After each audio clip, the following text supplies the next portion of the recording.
Fala galera, bem-vindos a mais um Occultcast. Eu sou o Gegin, do portal imperiumfortuna.com e atosnegros.com.br.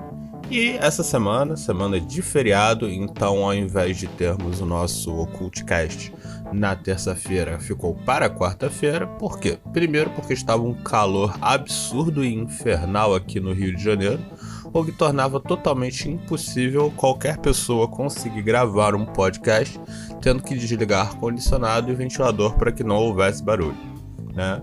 E obviamente também pelo fato de ser feriado, então a gente tem mais tempo para fazer um roteiro, para procurar conteúdo, e por conta disso o tema dessa semana ele vai ser uma mescla dos dois temas que foram falados semana passada, que era a questão sobre se havia alguma chance de uma pessoa se ferrar fazendo projeção e se exorcismo realmente existe, porque falamos do filme O Exorcista, que, como dito, era um filme de exorcismo sem exorcistas com o nome de exorcista.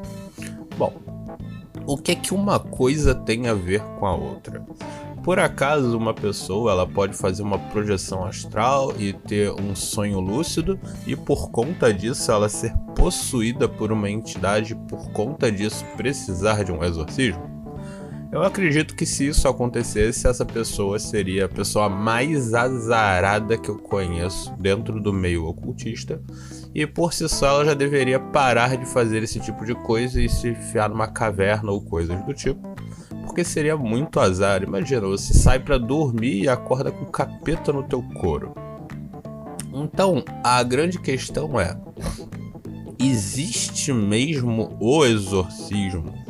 E existe mesmo o risco de uma pessoa acabar sendo possuída do nada, mais ou menos como acontece nos filmes do Exorcista? Porque você percebe que, para quem já assistiu algum dos filmes de O Exorcista e alguns filmes de exorcismo, que infelizmente são muito ruins, eu assisti alguns esses dias, você percebe que as pessoas elas são premiadas com a possessão demoníaca simplesmente do nada. Normalmente, quando a gente lê um livro sobre relatos, né, sobre exorcismo, que são, vamos botar, liberados pelo Vaticano em si, normalmente a vítima é uma freira, ou é uma criança, ou às vezes algum tipo de devoto que perdeu a fé. Esses são os temas mais escolhidos quando eles querem falar sobre uma pessoa que vai ser exorcizada por algum motivo. A gente tem na Bíblia, né, algumas, se não me engano, 2 ou 3 versões de exorcismo, certo? E, se não me engano, acho que são 2 no Novo Testamento e uma no Velho Testamento só. Ou seja, o exorcismo em si não é lá muito falado no Antigo Testamento, ou é no Novo? Não, no Novo tem bastante. Jesus ele realmente gostava de fazer exorcismo. Mas repara que nunca tem um motivo específico de tipo, o cara ele nasceu pra se fuder, entendeu? Ou o cara ele fez uma grande merda e por conta disso ele vai ser possuído. Normalmente quando a gente fala de uma pessoa possuída a nível bíblico, vamos colocar assim, é algum tipo de castigo de Deus, né? É Deus, porque Deus na sua eterna ternura quer mostrar para uma pessoa que ela tá adorando errado e por conta disso vai lá e mete uma legião de demônios dentro do corpo da pessoa. Então o que é que rola? Na vida real acontece assim? Eu vi muitas pessoas falando e comentando sobre o filme, né? E muitas delas falavam com bastante propriedade de que já tinham participado de rituais de exorcismo. Lembrando que um ritual de exorcismo católico mesmo e tal é uma coisa muito rara de acontecer. Ela tem que ser liberada por bispos e tal, e passa durante meses de aprovação e depois mais um ano com os caras verificando se aquele caso realmente deve ser tratado como exorcismo Hoje em dia eles querem muito menos entrar em contato com esse tipo de galhofa, porque chama muita atenção, pode dar muita merda, a pessoa pode estar fazendo tudo de mente pensada desde o começo para gerar sim um infortúnio para a igreja. E tipo, tá vendo? Ó, vocês não sabem nem diferenciar o que é uma possessão do que é uma pessoa fingindo. Então, por conta disso, hoje em dia, para que você tenha um exorcismo aceito pelo Vaticano como real, e que eles realmente vão mandar um padre exorcista lá, especializado nisso, cara, a chance é de tipo 1%. É muito pequena mesmo. E eu entendo muito bem eles. Porém, a gente sabe que o exorcismo em si é uma prática que existe em praticamente qualquer culto. O exorcismo é quando você tira uma entidade, um bicho, de alguma coisa, ou de algum lugar, ou de alguma pessoa, ou até de algum animal. Então sim, você pode ter um cachorro que está endiabrado, você pode ter um gato que está endiabrado, você pode ter um filho que está endiabrado, você pode ter uma esposa, uma amante, um amigo que está possuído por uma entidade, seja uma possessão total, ou seja, onde a pessoa ela perde totalmente o controle do seu corpo, da sua mente e de suas atitudes. Ele se comporta que nem um doido. Ou você pode ter a pessoa sendo influenciada diretamente por essa entidade, que é o método mais comum, que é o que as pessoas normalmente chamam de encosto, onde uma determinada entidade fica próxima a uma pessoa, que seria a vítima, e ela influenciaria mentalmente, as atitudes dessa pessoa.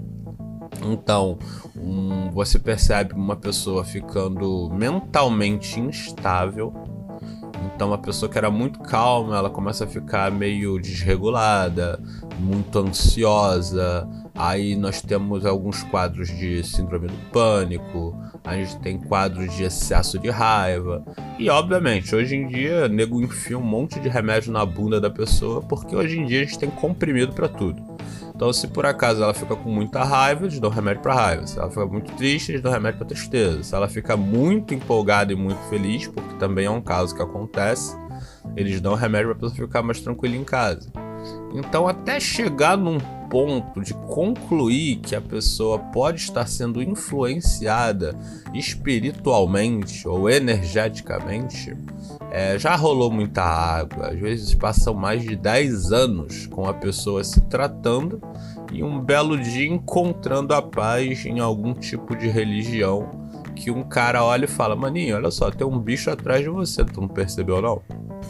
Obviamente, esse é um assunto muito complicado de se falar assim. Por quê? Porque é muita questão de crença. Se você não acredita em bicho, em demônio, em encosto e na influência espiritual, obviamente tudo que eu tô falando aqui, tudo que essas pessoas já escreveram sobre isso é uma grande baboseira, certo? Porra, ir lá e culpar uma pessoa de estar possuída pelo capeta, quando na verdade ela tá sofrendo de lapso de demência, ou de Alzheimer, ou de algum tipo de esquizofrenia. Então sim, a regra da Imperium e da Atos Negros é clara, Você sempre vai procurar um médico. A primeira coisa que tu faz é procurar um médico. Quando você já tentou de tudo com o médico e aí não tá dando certo, e aí por acaso algum especialista de, vamos botar, área espiritual, começa a te provar que o que você tem pode sim ser algum tipo de quadro de possessão, ou de encosto, ou de influência, não custa nada. Você já tá na merda, você já tá tomando um monte de remédio, Tu já tá vivendo baseado em comprimido, tua vida está uma bosta, tu já perdeu tudo. Não custa nada você ir lá e tentar fazer um tratamento espiritual. Porque sim, apesar de eu não ser o cara mais proativo nesse aspecto, particularmente eu duvido, de 90% das pessoas que vêm me falar de tratamento espiritual, porque eu sei que tem muito charlatão nesse meio. Quando eu digo muito, é muito mesmo. Então eu sei que eu não sou o cara que vai falar: gente, tenta que é uma boa, mas eu já vi acontecer, já vi funcionar, e até hoje eu ouço relatos sim de pessoas falando que devido a uma espécie de doutrina espiritual ou tratamento espiritual, elas acabaram sim conseguindo encontrar uma paz que os remédios e os tratamentos padrão normais não traziam. Pode ser um placebo? Claro que pode ser um placebo. A gente sabe que a mente humana ela tem um poder muito grande, uma influência muito grande sobre o corpo, sobre a saúde da pessoa. Então sim, às vezes a pessoa, ao fato de entrar em um culto religioso, acreditar que está melhorando, ela acaba melhorando sim.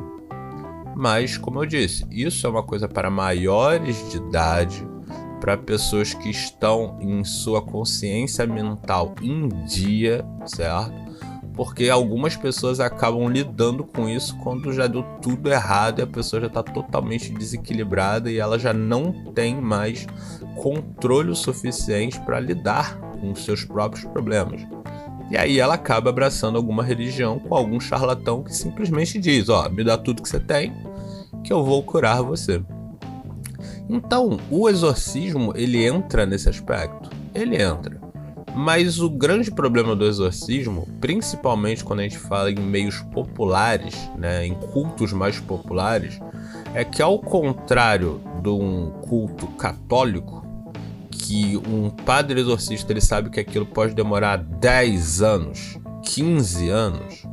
Se você vai num terreiro, por exemplo, para fazer um exorcismo, muito raramente aquela prática vai demorar mais do que algumas sessões. Por quê? Ninguém quer ser exorcizado durante 10 anos. Uma pessoa que acredita que está possuída ou que está com um encosto do lado, ela não quer que alguém chegue para ela e diga: legal, realmente você está com encosto, mas é um encosto muito forte. Fica vindo aqui, daqui a uns 12 anos provavelmente você já vai estar livre dele. Ninguém vai querer fazer isso. O que as pessoas querem é que um sacerdote, qualquer que seja ele, olha e fala: olha só, eu vou pegar esse bicho aí, vou colocar numa garrafa, vou botar numa pedra, vou botar fogo nele, vou fazer ele virar fumaça na tua frente, 2, 3 sessões. E não em 2, 3 anos, 12 ou 13 anos. Então, por conta disso, os exorcismos que a gente vê em filmes, principalmente esses mais cinematográficos, é muito raro, né, da gente ver acontecer alguém ser amarrado numa cama, um padre ou um sacerdote vir e fazer uma sessão estilo Constantine. Eu sei que ainda existe, eu sei que em alguns lugares é mais comum, mas no geral é muito raro que aconteça.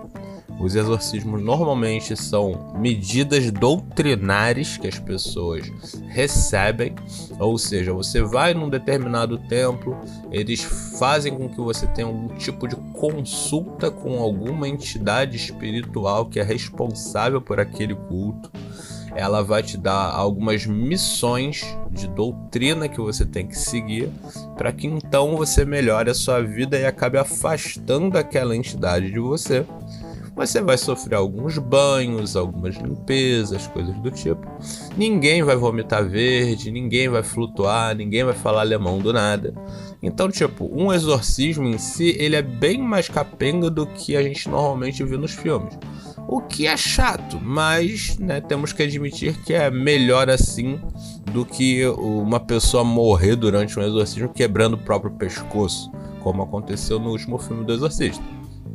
Então, quando uma pessoa chega pra você e fala que já foi em vários exorcismos e que não é isso tudo, você pode até acreditar nela sim, porque realmente os exorcismos eles não são essa diversão toda que a gente vê nos filmes.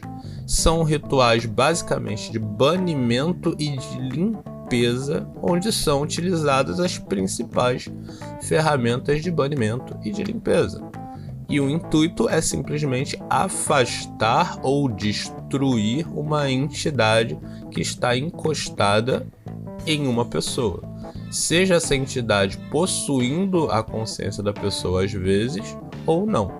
Lembrando que essa possessão de consciência pode ocorrer simplesmente quando a pessoa está dormindo. Então uma pessoa que tem uma sequência de pesadelos muito restrita, ou seja, toda vez que ela dorme, ou todo dia ímpar, ou toda vez que ela dorme em determinado horário, ela sempre tem o mesmo pesadelo, ou um pesadelo muito parecido, isso já pode ser considerado uma possessão demoníaca. Mesmo que não afete ela enquanto ela está acordada, ela ter aqueles pesadelos toda noite está influenciando a psique dela, e por conta disso ela precisa se desencostar dessa entidade. Então as possessões a nível hollywoodiano são muito raras. A gente vê normalmente acontecendo em cultos que são um pouco mais animados, né? Onde as pessoas tendem a beber, a usar alguns elementos tóxicos, que eu não posso citar o nome aqui, mas a galera tem gostado muito de utilizar, onde tem muito barulho, muita dança, pouco oxigênio, muita pressão, e aí as pessoas acabam abrindo seus corpos para receber entidade. Mas isso daí já é um assunto para um outro Occultcast, até porque muita gente se sente ofendida quando a gente cita isso. Então, não vamos falar desse tipo de possessão, porque para ser exorcismo tem que ser contra a vontade da pessoa. E se uma pessoa fica ali girando, batendo tambor, bebendo cachaça, fumando charuto, cheirando pó, bebendo ayahuasca, e aí do nada alguma entidade entra nela, eu acho que não foi uma possessão que ela não queria, né? Ela incitou aquilo o máximo que ela pôde. Mas, como eu disse, isso é assunto para outros Occultcasts. Nós já passamos os nossos 15 minutos. Lembrando sempre que voltamos ao formato onde temos 2 Occultcasts. A gente tem um na terça-feira ou na quarta, e um na quinta-feira ou na sexta, sendo que um é mais longo, né? O primeiro é mais longo, o segundo é mais curto. O primeiro a gente fala de um assunto totalmente voltado ao mundo espiritual e mágico, e no segundo a gente já fala de alguma coisa voltada à cultura pop, filme, música, poesia, qualquer coisa que tenha ou não alguma ligação com o mundo mágico.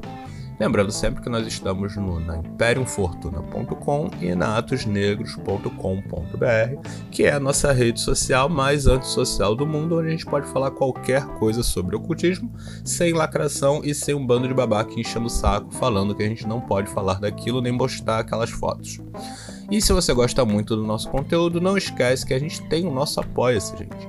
O nosso Apoia-se você pode começar com R$5 e vai até R$50. Você doa quantas vezes você quiser, porque são doações, não é mensalidade. Lembrando sempre que se você se torna um apoiador, a partir de R$5 você tem o seu nome colocado lá no nosso mural e você pode pedir um tema para uma matéria ou para um podcast e inclusive sugerir alguém que a gente possa entrevistar. Lembrando que a gente já tem inclusive uma agendinha de entrevistas, a gente já vai voltar com elas. Não sei se ainda esse ano, porque vocês sabem que é meio corrido, né, final de ano e tal. Mas a nossa agenda continua de pé e já está aumentando. Então qualquer dica de pessoas que vocês querem que a gente entreviste, lembrando que são entrevistas curtas com apenas 3 perguntas, basta vocês falarem aí, e se quiserem muito, basta fazer uma doação de pelo menos R$5, seja no Pix, seja no Apoia-se. Lembrando que o nosso Pix é imperiumfortuna@gmail.com. E todo o resto tá aqui na descrição. Todas as nossas redes sociais, Instagram, Facebook. E lá no nosso grupo do WhatsApp a gente continua os debates sobre os temas que são falados, tanto nas matérias quanto nos podcasts. Então, valeu galera, ótimo feriado para vocês. Até a próxima. Fortuna.